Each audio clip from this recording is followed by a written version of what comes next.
پتہ چلا حضرت عمر فاروق رضی اللہ عنہ کو کہ فلاں قبیلہ کے لوگ نماز کے اندر سستی کرنا شروع کر رہے ہیں۔ حضرت عمر فاروق رضی اللہ عنہ نے اس قبیلے کے اندر پیغام بھیجا، اپنا خط بھیجا کہ آپ کے سارے قبیلے کو ہم اعلان جہاد کرنے والے ہیں، ورنہ آپ اپنے قبیلے کے لوگ سارے کے سارے سمجھ جائیں، سارے کے سارے سدھر جائیں۔ تو حضرت عمر ابن خطاب رضی اللہ عنہ کے کہنے کے اوپر ان کے دل کے اوپر کوئی اثر نہ ہوا۔ حضرت عمر فاروق رضی اللہ عنہ نے سیدنا ابو سعید خدری بیان فرماتے ہیں، حضرت عمر ابن خطاب نے بے نماز قبیلے کے خلاف 500 تیر اندازوں کا اور تلوار والے صحابہ کا لشکر جرار تیار کر دیا تھا کہ ہم اس بے نماز قبیلے کے خلاف جہاد کرنے کے لیے جا رہے ہیں۔ اس کے خلاف؟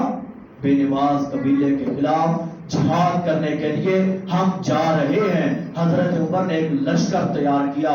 جب آگے قبیلے والوں کو پتا چلا کہ حضرت عمر تو ہم سے لڑنے کے لیے آ رہے ہیں، ہم سے جنگ کرنے کے لیے آ رہے ہیں، ہمیں مٹانے کے لیے آ رہے ہیں، قبیلے والے سمجھ گئے حضرت عمر کو خط بھیجا، ہم اپنی سلطنت کو، اپنی ریاست کو اسلام کے مطابق گزاریں گے، آپ ہمیں 2-3 دن کی مہلت دے دیں۔ حضرت عمر ابن خطاب نے 2 دن کی مہلت دے دی۔ 2 دن بعد پھر پتہ لگوایا، ایک بندہ بھی بے نماز نہیں تھا۔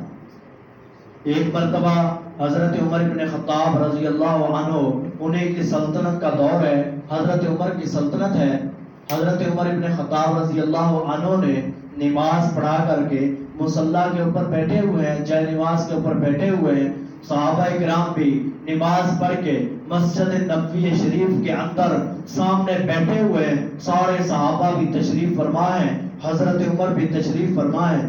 ایک صحابی کو دیکھا، صرف ایک صحابی کو، پوری صاف نہیں دیکھی کہ پوری صاف لیٹ ہے، ایک صحابی کو دیکھا کہ وہ نماز سے، بلکہ تابعی تھا کہ وہ نماز سے لیٹ ہو چکا ہے۔ حضرت عمر ابن خطاب رضی اللہ عنہ نے اپنے خرکاروں سے، اپنے ساتھیوں سے کہا کہ اس شخص کا خیال رکھنا، 2 آدمی پہرے کے لیے لگا دیے، کس کے اوپر؟ ایک نمازی کے اوپر۔ اس شخص کا خیال رکھنا، کیا یہ آج ہی کسی وجہ کے اوپر لیٹ ہوا ہے یا روزانہ لیٹ ہوتا ہے؟ اگر آپ کو پتہ چل گیا یا مجھے پتہ چل گیا کہ یہ روزانہ لیٹ ہوتا ہے، لَجَلَدْتُ حَدَّ الْمُدَّعِي، میں عمر اس شخص کو نماز سے لیٹ ہونے کی وجہ سے 40 کوڑے ماروں گا۔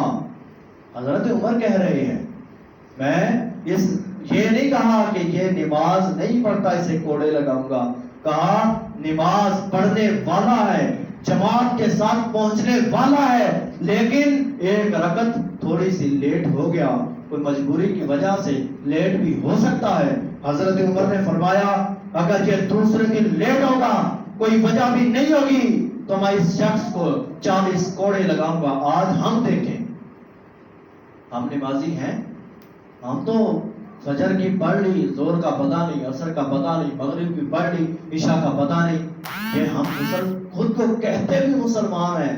حیرت کی بات تو یہ ہے، ہم کہتے بھی مسلمان ہیں خود کو، اور اسلام کا بنیادی رکن نماز کو قائم کرنا ہے۔